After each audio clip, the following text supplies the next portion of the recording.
everyone out there, and welcome back to Daily Fantasy Sports Picks and Bets. It's The Mix, powered by Mayo Media Net here on YouTube and presented by Jock. Download the brand new Daily Fantasy app we love so much because we actually get paid at it for free. Use the promo code MMN. They're going to match the first $100 for free, and if it's free, it's for me. Who am I? The goddamn sugar. It's your host, the big dude with the big mouth for the Big Apple, Big Johnny Stud. Follow me up on Twitter at John Laghezza, Laghezza. You know, come on, John Laghezza, flow sharper than a razor. Let's get it. Everybody, please rate, review, and download, subscribe and all that good stuff to Mayo Media Net audio-only listeners. I got some cool graphics if you want. You jump over to the Bird app and grab that stuff for free as well. Let's do it. Enough of that. It's more of this. The fastest show in NFL absolutely anywhere, man. Take that bad boy to the bank. We got a big one tonight. Just more of a slop fest. The weather here in New York is disgusting. We got Jaguars. We got Jets, Jets. You know my kids gonna have the jerseys on. The pennants are out. We are going to be going at it. Man, really, really excited. Whenever the Jets are good, but of course, they're not that good. Tale of two teams. Let's, dive right into it, doing the thing that we do here. If you're unfamiliar, welcome aboard. Thank you so much. I know, interest tends to wane around this time of season with the holidays and then teams kind of stinking, quality of games being in the toilet. But maybe this one, not so much. Should be a good one, but I really do think weather's going to be a factor. Something that I generally do ignore. We made some money ignoring the weather in Miami.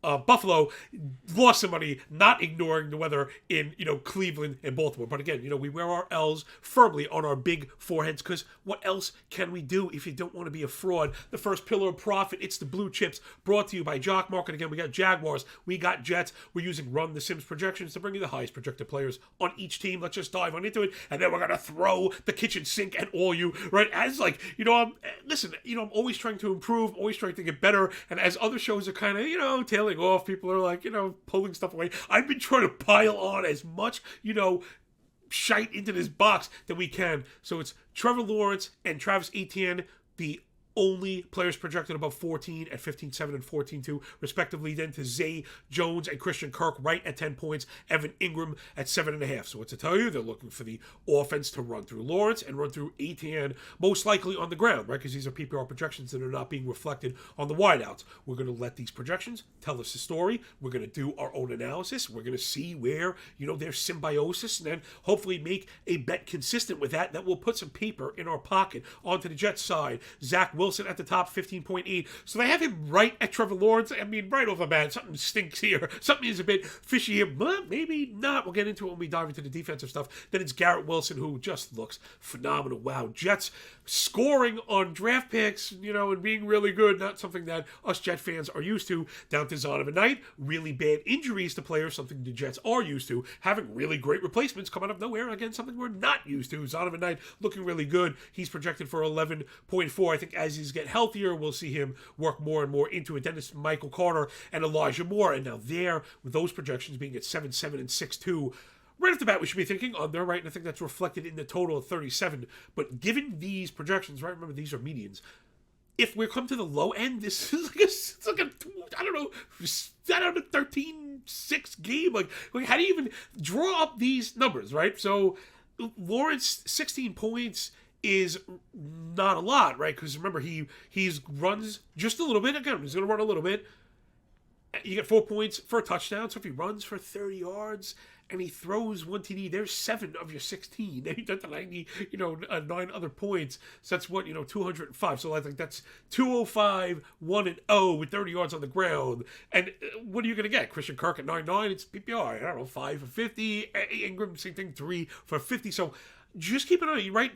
I always like to trade and take these a step further than just looking at them, because again, remember, lots and lots of smart people are using projections. I was going to say lots of dumb people are using projections. That makes them smart. Then we have smart people using projections, making them smarter. So if we want to really kind of stay ahead without trying to outsmart ourselves and do better work than the experts, I've mentioned this before, I think the best way to do it is to look for fine-tuning.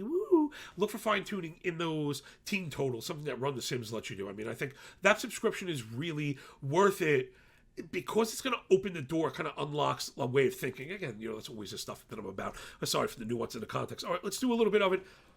I mean, I'm always starting with the defenses here, because I think when it comes to blue chips, right, you're looking to rip the top off, right? We're looking for the players that can really bust it. So I think you want to be looking for weaknesses in the defense. Jacksonville defense, lots of it. I was really into that defense earlier on.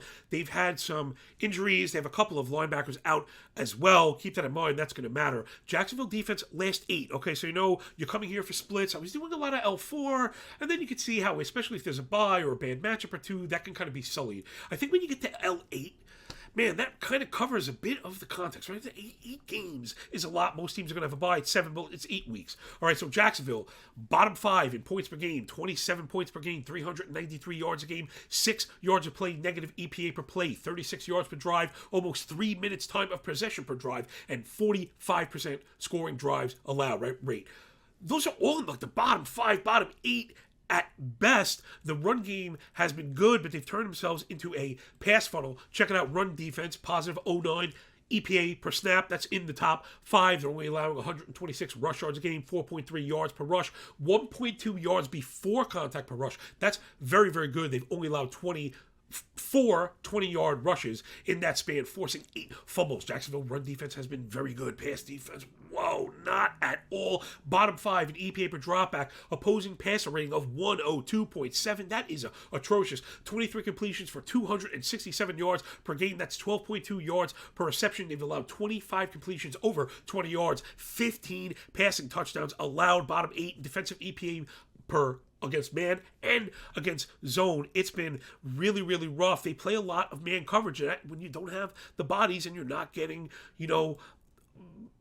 pressure up front, though they have created some, it's not enough, right? If you're going to be terrible, right, you're going to have to get to the quarterback. You're going to need, I guess I probably should have said actual sacks, right? I usually, again, nuance of context, I usually try to look more at pressures and hurries and actual sacks, right? The closing thing. But where the Jacksonville Jaguars have gotten pressure, that pressure rate up in the 30s, which is pretty good. The sack, only 2 sacks a game. That is in the very, very bottom. Now, I mentioned the injuries to the linebacker, and I think this is the first thing we want to think about, again, when we're trying to tackle these blue chips and who can get to the top of it. The main weakness here has been the slot defense, right? So, again, we mentioned linebacker play. That's generally where some of that slot defense is happening, in particular with zone, right? If guys are dropping back, that's where you're going to get that center coverage, right? Check it out. Really, really bad. Jacksonville Jaguars, 32nd. There's only 32 teams, last I checked. Minus 52.2 EPA against the slot on defense. That's dead last, allowing 9.4 receptions for 125.6 yards per game and 2.1 touchdowns. Those are 2 per game. 2.1 touchdowns per game. Jacksonville has got annihilated, absolutely eviscerated in the slot. So that's something that we absolutely have to keep an eye on. So right off the bat, you're probably going to be thinking Garrett Wilson, however, like a but, the big shaking but. Garrett Wilson is like the slot receiver, like for the audio people, I'm doing like all these air quotes, I'm starting to gyrate because I was diving through it all. It's not as crystal clear as that. When Wilson's in the slot, they go to him and it's effective, right? He had 2 monster plays last week. That said, Elijah Moore has gotten slot snaps. Tyler Conklin has gotten slot snaps. So I do think it is going to be a rotation. And while the door is open for Wilson, I do think he's going to be awesome. I think he's going to have a game. I don't think they have a choice other than for him to have a game, in particular with the weather, right? So if the weather is going to hurt deep throws, Wilson does have a very good arm, though he's not great at low, I guess, high percentage throws, right? Which is really counterintuitive. He's the player that makes the big play and then kind of, throws a screen pass for an interception, which is why it's very tough to bet on the Jets. It's very tough to bet on the unders as much as you like the Jets because of the turnover factor. Right? As much as I like the Jaguars team total under, it doesn't matter because Jack Wilson will throw a touchdown. He will to the other team, and then your totals are kind of squashed, right? Remember, these lines are pretty sharp. So we do like the slot. We do really like Garrett Wilson, although I'm tempering expectations just a bit, but I don't know. The Jets may put their best slot player in the slot all game. We don't necessarily know. Jets defense, other side, they have just been like phenomenal. I mean, Jets defense is not because I'm a Giants Jet fan, is just unreal for the Jets, and it's across the board. Check it out. Jets, 18 points a game, 296 yards a game, 4.7 yards per play with a .09 EPA per snap. All those are in the top 5. 25 yards a drive, that's in the top 3, allowing scoring drives in only 31% of plays. That's in the top 8. The rush D is very good. 117 yards a game, 4.2 yards per rush, 1.4 yards before contact per rush. They've allowed only 5 20-yard rushes, right? So the rush defense is really good. All right, so what are you going to do? Pass? Not so much. Pump the brakes. Top 5 in EPA per dropback. Opposer passer rating of 80.8, 19.9 completions per game for only 178 yards a game. I mean, really, just ridiculous. Top 3 in 20-yard completions, and number 1 in touchdowns allowed. That's only 5. I mean, the Jets are just really, really good. They're able to deploy a lot of man defense. Now, remember, nuance and context at the center as always. Lots of man defense means you're in the high 30s, but the Jets can succeed there. Also, Quinnen is going to play, I think. He got to practice in, so like when Q-Dub is back, they're just so good anyway, getting one of their best players back. I mean, it's really exciting for Jets fans, especially on defense. Offense, not so much. We'll get to that in a bit. Why I can't just bet on the Jets. I would love the Jets outright win. I think they still might win, but Zach Wilson just makes me terrified. I'm not about to go down that road just yet. Jets defense really excellent on both sides of the ball. Keep that in mind. And why you have to limit everything with the Jaguars. I know they've been very, very good. Lawrence also tears up man, but this is not the defense they've beaten. I know on paper I think it was like Dallas, right? Baltimore, but those teams can be getting beaten deep, and that's exactly what happened. I think man to man, the Jets really have the matchup just across the board, right? The Jaguars have gotten by on Lawrence elevating other people. I do think he's very good, right? I'm not trying to knock T-Law, but when we're talking about Zay Jones and Evan Ingram, these are not like 1v1 matchup wins. And I think the Jets are really going to get it done. So, boom, there we have it. For the blue chip section, let's move it on because I'm at that time marker. So, real quick, as the recap, I think blue chips, man, it's got to be Garrett Wilson. And I guess it's got to be Zonovan Knight.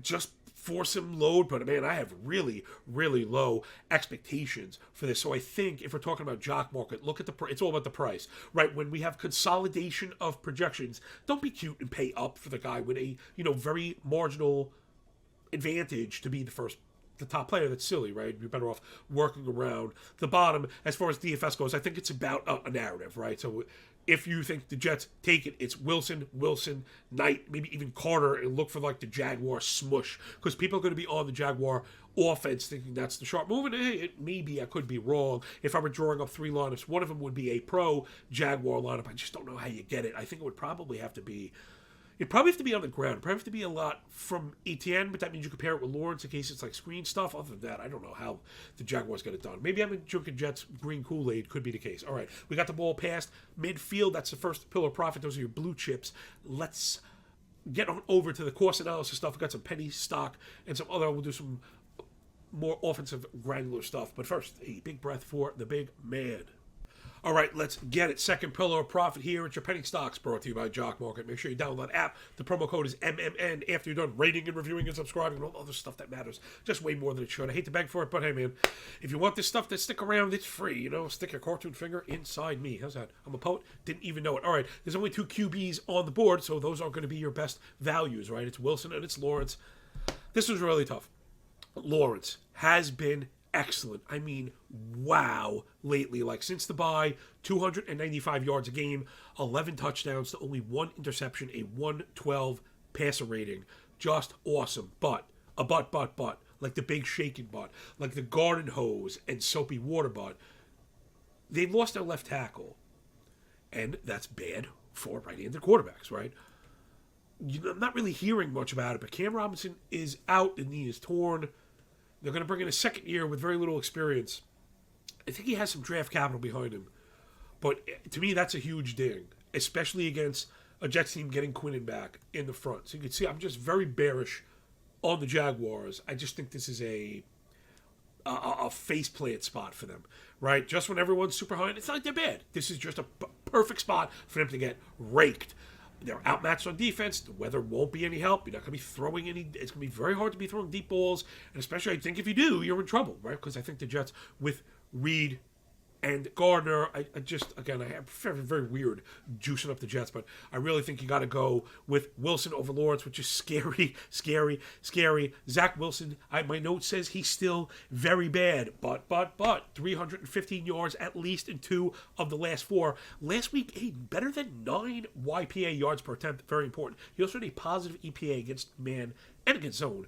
But if you watch that game, he threw one of the worst singular passes you'll ever see in your entire life. I mean, and it was like an end-over-end flipping, flopping duck pass that ended up getting completed because Michael Carter, American Gladiator somebody for it. It's so ridiculous, and it's very, very difficult to bet on the Jets because of the outlier plays that Wilson makes to the downside. That's just what it is. It's very frustrating. It's very frustrating, and it makes it hard to bet on. But Wilson is there. Remember, value is a rate stat. Wilson projected 15.8. Lawrence projected 15.7. Wilson's 9.8 salary to 11.4 is the reason why the cost per point is coming in so much lower. And with a similar projection, there's Wilson as your value, reflected also in the IPO. So if I had to choose one, the value is clearly Wilson. As far as the running game goes, I think this one is going to be really, really, really, really tough. I just don't know who gets it where. Knight has been limited. I think he's very good, but he showed you what can happen when you run into a, tough defense, right? So we saw Knight getting to work. He had 17 touches against Chicago, 20 touches against Minnesota, 19 against Buffalo, down to 13 against Detroit. But that one just turned into like a bit of a slop fest. Detroit run D up front really improving, right? They have the top 2 overall pick on there, right? A. Hutchinson is starting to look really, really good. So remember, tough run Ds just smush these guys out, and it's very possible you get very little from anybody here. The reason I like Knight is because I think the Jets will win, and I think volume-wise he gets it. I think Etienne is the better running back, right? Don't get it mistaken, but what we thought coming into the season as far as Etienne goes, we thought we were getting more of like a dual threat, and that's just not been the case. I'm looking at the game log here. He has yet to go over 3 catches in any game. Now, there have been a couple of yardage totals in the 30s and the 40s, making for a nice average. However, it's not even consistent. Goose eggs laced between the 2s and the 3, right? Going back 0-3, 0-2 as far as catches goes. So we're talking about players that, against tough defenses, and especially if you fall behind, he's kind of been taken out of the pass game.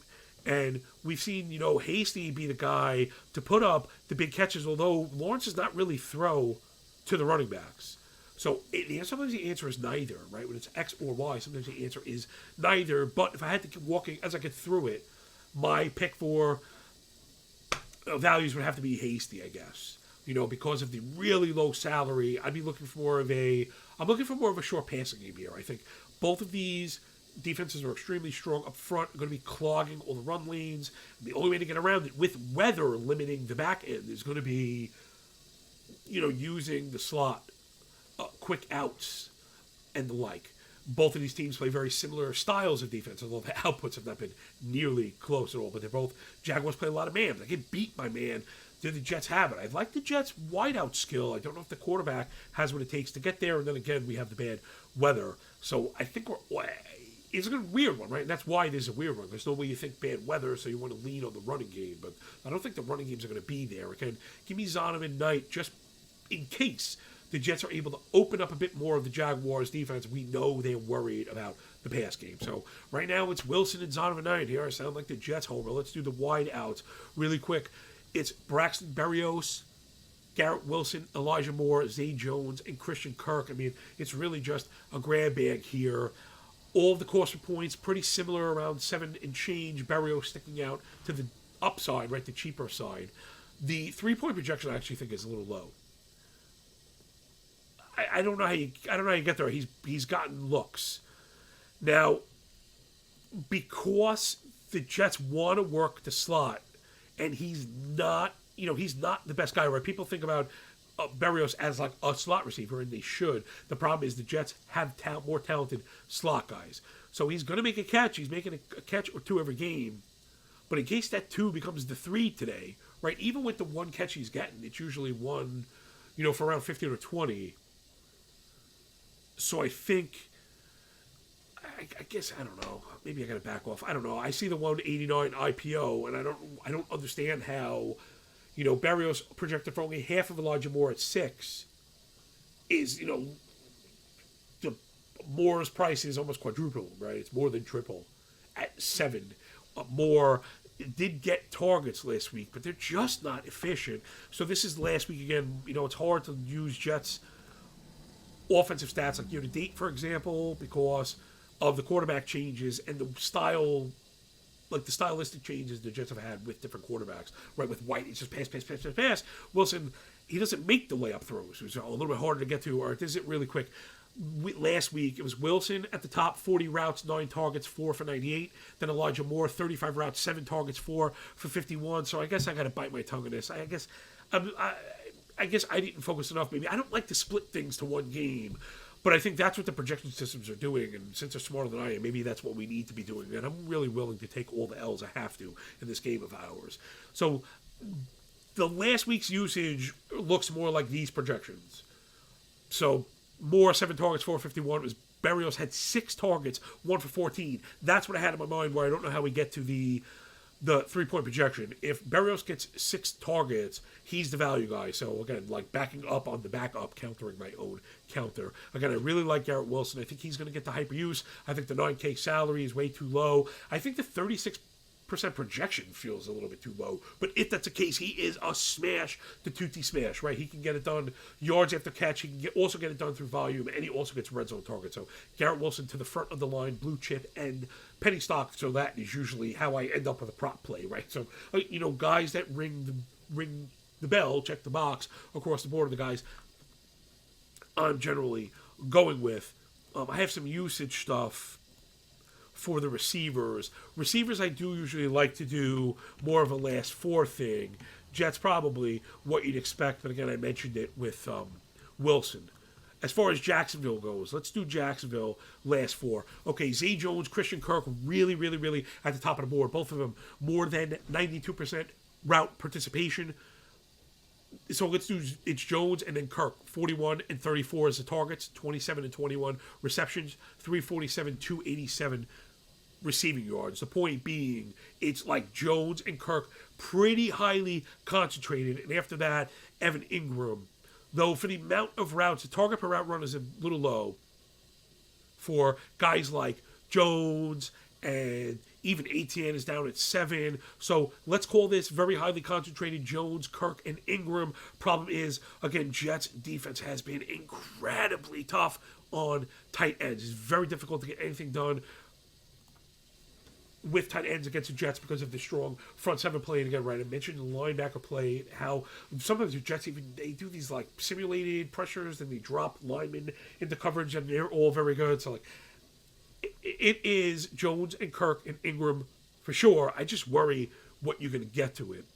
The split that I did want to mention, I made a note for it here, is again the Jets play a ton of man, so let's look at that. When you get to man, this is year to date because the Jacksonville Jaguars have had Lawrence the entire year. It's Kirk, 35 targets, 23 for 313 and 3. Pretty strong line, 28% target per route run, 13.5 yards per reception, 10 air yards per target, 35% of the team air yards. So it is Christian Kirk. Other thing that I had noticed, Trevor Lawrence's slot target percentage through the roof, that number 36 again. Sorry, there's so many split. You have to see, I have split notes on top of split notes on top of split notes, but I think we got most of the pertinent stuff to you, right? So high concentration for the Jaguars. Let's go with Kirk. So let's back up Kirk being the piece that we want to run it back with against the Jets. I know Jaguars have seemed like hard to predict. Like, oh, is it a Kirk week? Is it a Jones week? And I think that's really it. I think as Lawrence gets better at reading coverages, he knows more what he wants to do.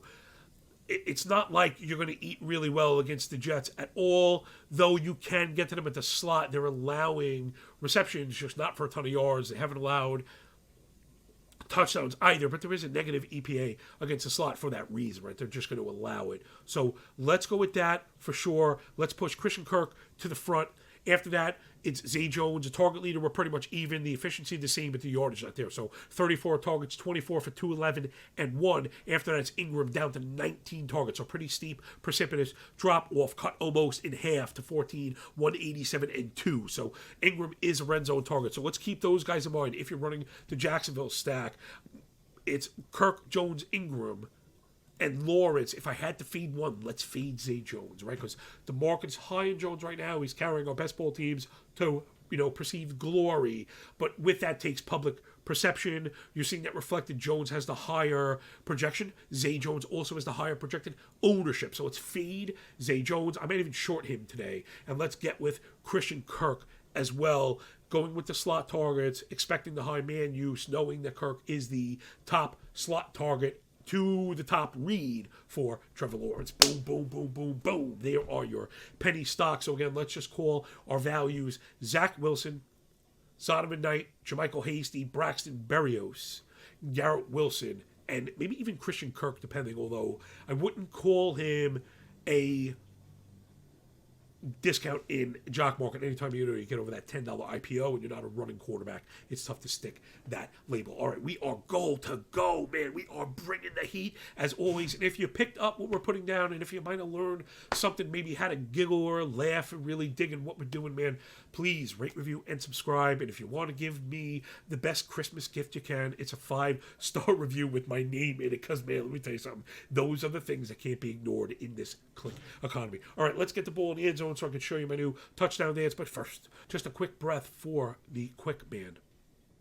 All right, everybody, let's wrap it up. Close out strong as always. Week 16, Thursday Night Foosball prop brought to you by Jock Mark. Give me Garrett Wilson, 60-yard alt prop. That's a plus 105. Please, people, take the alt prop. Stop paying juice for props. If these guys go over, they generally go way over. I've also been more into building ladders. And again, if you want to just know quick, because again, it really means a lot to me that everyone is pushing forward. I know we have not had the best of fortune as far as outcomes, but I get way more positive feedback than negative because, again, it's about the feather in the cap and understanding how to put yourself in sustainable positions. It's very difficult to bet on football and make money, but this is the way to do it in props, in my humble opinion. Take the same amount of risk, right? So anyone telling you the answer to your problems is to bet more, that's not true, okay? So I don't want to have this misperceived that the idea is risk more. The idea is not to risk more. The idea is to make more efficient use of your risk. Let's just do it really quick. So if you're betting $10, you're a $10 better, use the same. Add a zero if you're 100 or 1,000. But for my $10 bettors, okay, you bet $6 on this, okay? Idea being $6 at plus 105 over 60 yards is a 20% gain on your original $10 bet, which is perfectly cromulent. But if you do that, you could put $1 on plus 70, $1 on plus 80, $1 on plus 90. Those props go through the roof. Oh my gosh, they are just ridiculous. I might have it. Do I have it here? I do have it here. All right, check it out, everybody. And this is what I'm saying. It's like, yes, you get smoked if he ends up with 64. Okay, but even in that case, you still make your 20% gain. In the case you lose no matter what, right? So loss, a loss, a loss. But not all the wins are created equal, and I think that's what I'm getting at. So plus 105 for 60 yards goes up to plus 170 for 70 yards, plus 250 for 80 yards, plus 370 for 90 yards. Garrett Wilson is clearly a plus 90-yard receiver. He went over 90 in 3 of the last 4 games. I mean, it's just something that he does. But if you have those dollars, or 10 or 100, spread across the board, however it is, now you're adding another 2.7, 3.5, that's another $6, and then 4.7, another, you're almost doubling, right? You're more than doubling up. And I think that's what I'm talking about, is you turn the bet 10, return 10 potential into bet 10, return 20 in a best case, but where you have these progressive build-outs. So, like, boom, that is like, if that don't earn likes and reviews and stuff, I don't know what will. So give me Garrett Wilson over 60 yards. Let me see one of these notes that I didn't have. Did I mention Zach Wilson is still bad? But Garrett Wilson year-to-date with Zach Wilson, 90% route participation rate, 44 targets, leads the team 28, 405 and 0, 22% target per route run, more than 2 yards per route, more than 9 air yards per target, and 16% of his receptions have gone for over 20 yards, right? Because we like the yak, we want to stretch it, especially if you're looking for yardage. We want to be able to get it in just a single play. One other thing I wanted to mention, these were not listed, was Jacksonville missing those linebackers. They've given up 32 catches for 303 and 3 to tight ends in the last 4 games. Tyler Conklin also works out of the slot, and he's a favorite target of Zach Wilson. So, I mean, we got to stick him in there as well. He's probably a good bet for like reception props. If there's something like that, an over, he'll probably be 2.5 or 3.5. You can get with something like that. The yak is not really there. The yardage is not really there. The red zone targets might be. So maybe Conklin does have a spot in there, as you're building those narratives. And that will do it for the very last show before Christmas. And I want to wrap it up with just a little bit of mush. So for the pure football degens, thank you so very much. Enjoy your holiday and Happy New Year.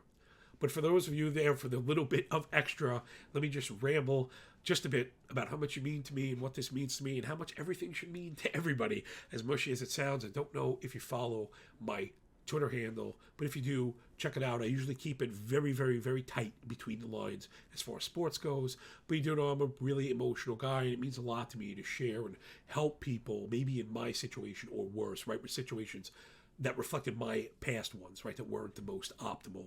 Where, I talk about being a professional bettor at a high level. Like right now, I bet a lot more than most people do, but I'm not saying I'm professionally betting.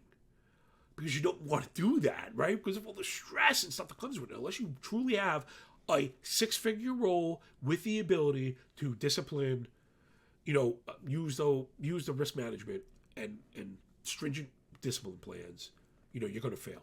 But where this all ties in is what matters to you, and that was it for me, right? I got away from that game because of the stress. I wanted to be my family. You have to work always. And I've been very lucky in this life, and I teach myself trading and different internet stuff. I can help you out with that also.